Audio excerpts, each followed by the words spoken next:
Imagine one empire, so vast it stretched across two entire continents, from the Pacific Ocean in the east to the gates of Europe in the west. It was larger than the Roman Empire.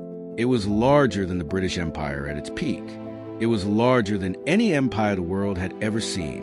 And it began with one man on the open grasslands of Mongolia. His name was Temujin.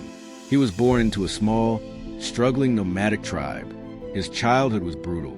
His father was poisoned, and his family was abandoned by their clan. He grew up in poverty, fighting simply to survive. But Temujin had something most warlords never had: vision. He didn't just want to survive. He wanted to unite every tribe on the steppe. For years, he fought, negotiated, and outmaneuvered his rivals. One by one, rival clans fell before him. By 1206, something extraordinary happened. The Mongol tribes, once bitter enemies, united as one nation, and Temujin was given a new name, Genghis Khan, universal ruler. But uniting Mongolia was only the beginning. Genghis Khan looked beyond the steppe, toward the great civilizations of Asia, China, Persia, and Central Asia. One by one, they would fall to his armies. But how did nomadic people, without cities or castles, build the largest empire in human history? The answer lies in Mongol military genius. Their armies moved faster than anyone else's. Mongol horsemen could ride over 100 kilometers in a single day, while enemy armies were still preparing. The Mongols were already attacking. Every Mongol soldier was a skilled archer on horseback, trained since childhood to shoot accurately at full gallop. Their composite bows could outrange most enemy weapons. But speed and archery weren't their only advantage. The Mongols were master strategists. They used psychological warfare, spreading fear before battles even began. Cities that resisted faced devastating consequences. Cities that surrendered peacefully were often treated with surprising mercy. This strategy worked. Fear spread across Asia faster than the Mongol armies themselves. Entire kingdoms surrendered without a single battle.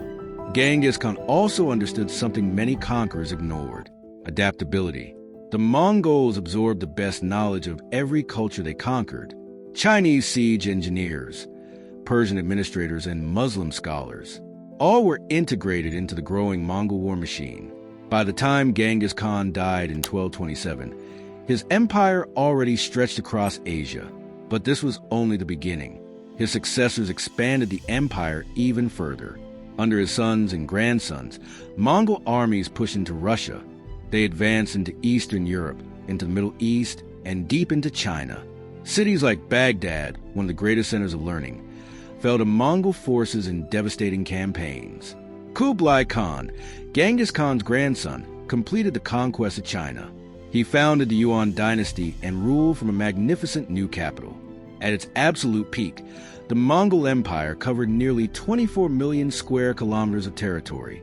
It connected China, Persia, Russia, and Eastern Europe under a single system. This created something history now calls the Pax Mongolica, the Mongol Peace. For the first time, trade routes across Asia became safe. The Silk Road flourished like never before. Merchants, ideas, technology, and even diseases moved freely across the empire. Gunpowder, printing technology, and countless innovations spread from China toward Europe. This happened because of the trade networks the Mongols protected. But an empire this massive came with enormous challenges.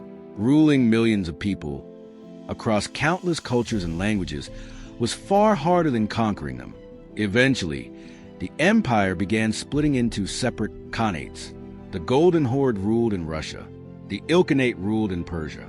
The Chagatai Khanate ruled in Central Asia. And the Yuan dynasty ruled in China. Each khanate developed its own identity, religion, and rulers. Over time, these regions grew apart. Internal conflicts, succession struggles, and the sheer difficulty of governing such a vast territory slowly weakened Mongol unity. By the 14th century, the once unified empire had fractured completely. Some khanates were eventually absorbed by local populations. Others collapsed under internal rebellion. The Yuan dynasty in China was eventually overthrown, giving rise to the Ming dynasty. But even as the empire declined, its impact never disappeared.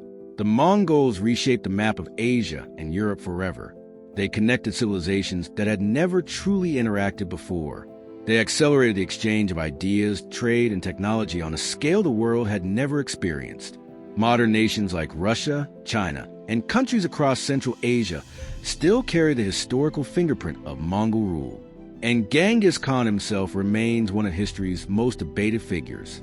To some, he was a ruthless conqueror. To others, he was a brilliant unifier and strategist. But no one can deny the scale of what he built.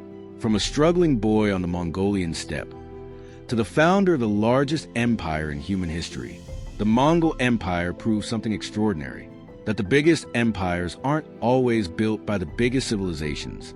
Sometimes they're built by the most determined ones.